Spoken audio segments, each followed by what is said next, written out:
이번 회담은 한국 정부의 해법 발표 이후 정확히 열흘 만에 성사됐고 우리 정부의 강제징용 해법에 대한 일본의 조치에 특히 관심이 쏠린 회담이었습니다.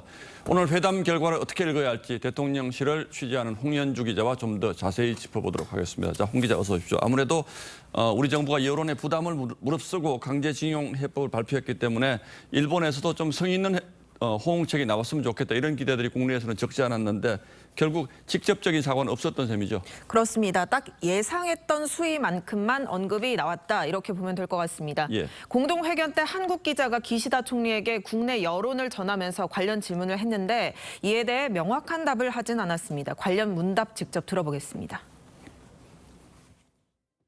한국의 노력에 비해 일본 측의 호응 조치가 부족하다는 한국 내 여론이 많습니다. ユン大統領との間において、個人的なこの信頼関係を確認をし、緊密に意思疎通を図っていきたいと思います。 네, 결국엔 양국 정상이 과거보단 미래, 그러니까 양국의 공동이익을 극대화하는 데 초점을 맞췄다고 볼 수 있겠습니다. 과거사 문제 관련해서는 기시다 총리가 과거 내각의 역사 인식을 계승한다 이제 이런 표현을 썼는데 이건 사실 간접 사과로 볼 수 있죠. 그런데 과거 내각의 역사 인식이라는 건 어떤 내용들이 포함되어 있는 겁니까? 네, 그동안 한일 관계 관련해서 역대 일본 내각이 발표한 대표적 입장 표명이 4가지 정도 있습니다. 예. 먼저 고노다마에서는 위안부 모집 강제성을 인정했고 무라야마 다마는 식민지의 반성과 사죄 표명, 그리고 기시다 총리가 언급한 1998년 김대중 오부치 선언은 통절한 반성과 마음으로부터의 사죄를 언급했습니다. 歴史的事実を謙虚に受け止め、これに対し痛切な反省と心からのお詫びを申し上げました。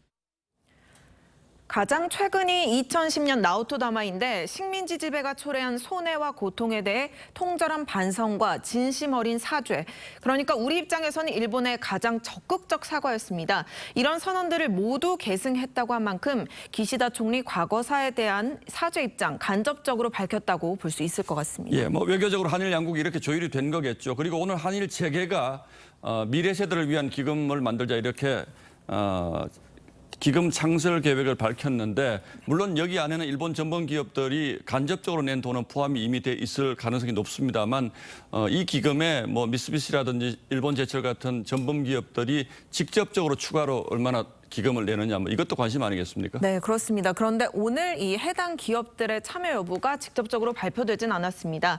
일본제철과 미쓰비시 중공업 모두 개의단낸 회원사로서 구체적 내용을 확인해 나가겠다 전향적인 입장을 보였습니다. 예. 말씀하신 것처럼 개의단란의 이들 기업이 이미 출자를 했다는 점에서 참여로 봐야 한다는 해석도 있지만 이와는 별개로 재단의 국내 기금 조성 상황을 봐가면서 추가로 출연할 가능성도 열려 있는 것으로 우리 정부는 보고 있습니다. 예, 뭐 이런저런 점들이 이제 국내 여론만 생각하면 부담이 큰 정치적 결단이다 이렇게 볼 수가 있겠는데 그러나 윤석열 대통령 입장에서는 이런 정치적 부담을 감안하고서라도 한일 관계 정상화가 얻는 이익이 그만큼 크다 이렇게 판단했다고 볼 수 있겠죠. 네, 공동회견 때 그 질문도 있었습니다. 예. 윤 대통령도 국익의 관점에서 한일 관계를 풀어가겠다는 입장을 분명히 했습니다.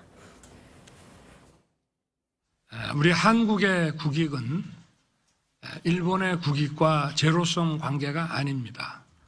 저는 윈윈할 수 있는 국익이라고 생각합니다. 안보 위기 문제가 거기에 대응을 하는데 많은 도움이 될 것이고 양국의 그 산업의 형태라든지 또 발전의 방향에 비추어서 양국이 서로 보완할 수 있는 부분이 매우 많다고 생각합니다.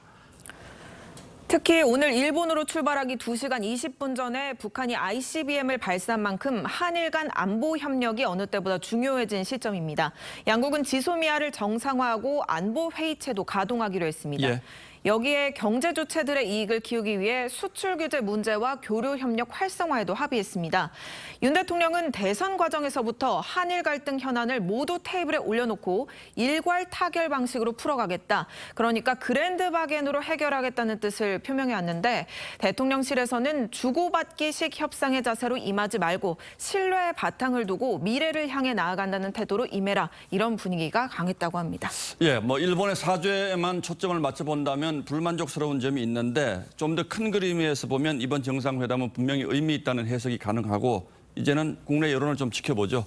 예, 홍현주 기자 수고했습니다.